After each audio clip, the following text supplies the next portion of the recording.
What's up, everyone? Thanks for tuning into my channel, Jace's Own World. I appreciate it.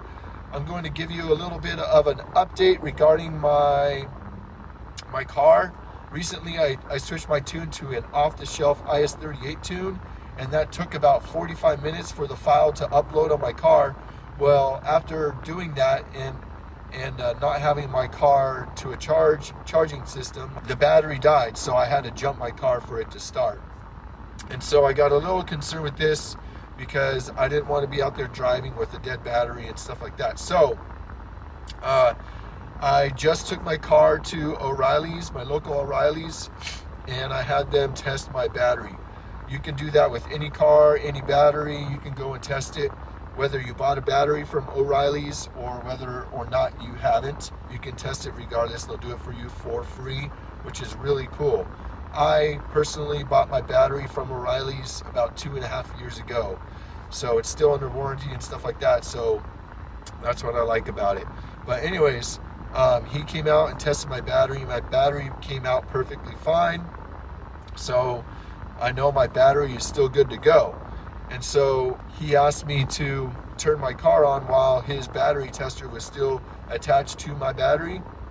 So I turned my car on, and when the car is on, that way he can also test my alternator. And so what he found was that my alternator was only pushing 12 volts.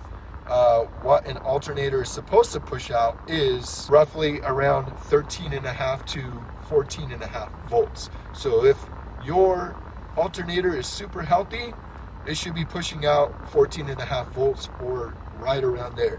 If your alternator is a little bit old but still good, the lowest it should be pushing out is 13.5 volts. If it's pushing anything under 13.5 volts, then you either need to upgrade the wiring that's going to the alternator or replace the alternator. You can do either or. Upgrading the wiring will obviously be a lot cheaper. It will be like $60 or something like that, and if you do it yourself, it will be free. Upgrading the alternator or buying a new one will be hundreds. So it's up to you. You can always take a chance on that. A lot of people upgrade the wiring, especially when they have sound systems in their car, which is what I have in my car. So they upgrade the wiring. They call it the big three, and it goes to the chassis, to the alternator, to the battery, and stuff like that. So the wiring is going to be a much bigger gauge, and that way the alternator is getting a lot more juice, and so it's going to run more efficiently. So it's the cheapest way to do it. But anyways, when my alternator came out to 12 volts, I basically knew that my alternator is pretty much on its way out, if it hasn't been on its way out for quite a while now. So the weird thing is that I have been considering upgrading my wiring in my car this year. I was actually going to purchase the stuff pretty soon and then upgrade it myself. But now that I know that my alternator needs to be replaced, I mean, I have 179,569 miles on my car currently, and it's the original alternator on my car. And even crazier is I have a pretty large sound system in my car. I have pretty large wiring going to it. I have a sub. I have 2 amps, one for the sub and then one for the speakers. I have all upgraded speakers. I have an equalizer. I also have a sound processor in my car. So all of this stuff is drawing more amperage from the alternator, which I think is the main reason why my alternator is not putting out anything more than 12 volts, and also because it's old.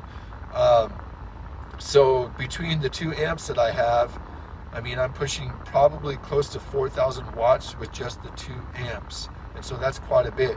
On top of my sound system, I have a boost gauge, an AFR gauge, a radar detector, my water meth injection kit. All of this juice, all of this stuff is drawing juice from my battery, which is also drawing juice from my alternator. So I haven't upgraded anything for that. And so, to be quite frank with you guys, I'm surprised my alternator has lasted this long, because my car's been tuned its entire life, so it's pushing a lot more power, like double the amount of horsepower from the factory, plus all the extra stuff that's drawing. I'm surprised it's lasted this long. I think that I've never had an alternator last 179,569 miles on any car that I've ever owned. So I think that's a pretty good build quality for a VW alternator. So long story short, instead of getting the big three wiring upgrade for my current alternator and going that route, I'm actually going to replace my alternator because it probably needs to be replaced. I mean, it does need to be replaced, right?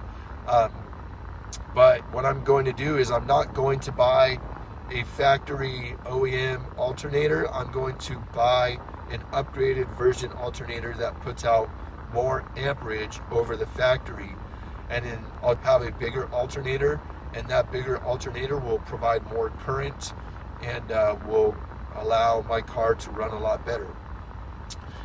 So when the time comes for that, I will obviously I'll probably show an install on that, because I don't think there's many videos on the internet, on YouTube or anything like that regarding an alternator install on the Mark 7 GTI 7.5 or anything like that, because probably nobody has really had to do them. Probably not many people are running as big of a sound system as I am in my car. So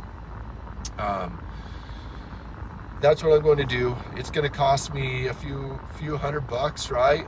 It's going to probably take a little bit longer because they might have to build it after I order it. Anyways, all of this stuff. But I was also thinking that all of the hard starting that my car is having, like it will start up, but then it will struggle to stay started. I am really wondering if this has been a small issue because of my alternator that has slowly been going out, slowly been dying. I'm wondering if any of the other issues, not really the fuel ones, but maybe the bucking. But like I said in my last video, me switching tunes has basically gotten rid of all the bucking, and now this is my third time driving and the bucking has not come. I haven't had a single buck on the off-the-shelf IS-38 tune that I currently have on my car now. So I need to contact my tuner and let him know that the car bucks with his tunes, but not with the off-the-shelf tunes. So anyways, I just wanted to give you this update regarding my car, my alternator. If you're having any symptoms on your car, man, just go get your battery tested. Go get your alternator tested. O'Reilly's does it for free. AutoZone does it for free. I like O'Reilly's because they're closer, but they seem a little more friendly when I go there. Plus, I like their pricing a little bit better than AutoZone. But I'm sure a few other places do it for free too. Doesn't cost you nothing. Takes you 5 minutes of your time to go do it. So get those things tested. It's a good thing to do, especially if you're planning to take your car on a road trip, just to, like, peace of mind, so that you have your car working fully, and it's peace of mind knowing your car is not going to break down on the side of the road because you have a bad battery or an alternator or anything like that. So go get them tested and go from there. But yeah, that's what's going on with my car with the no start issue. Not a big deal. Alternators are super easy to install. So yeah, it's going to be just fine. I'm going to leave this video at that. Thank you all for watching my videos, and for all those who have come recently, welcome to the channel. We're a good community. We're trying to figure things out. That's what I like my channel to be about. And I appreciate all the likes and the dislikes and the comments and everything. I enjoy helping people as much as I can, and also you guys helping me with your feedback. So let's keep this channel rolling. Let's keep this going. And until the next video, peace.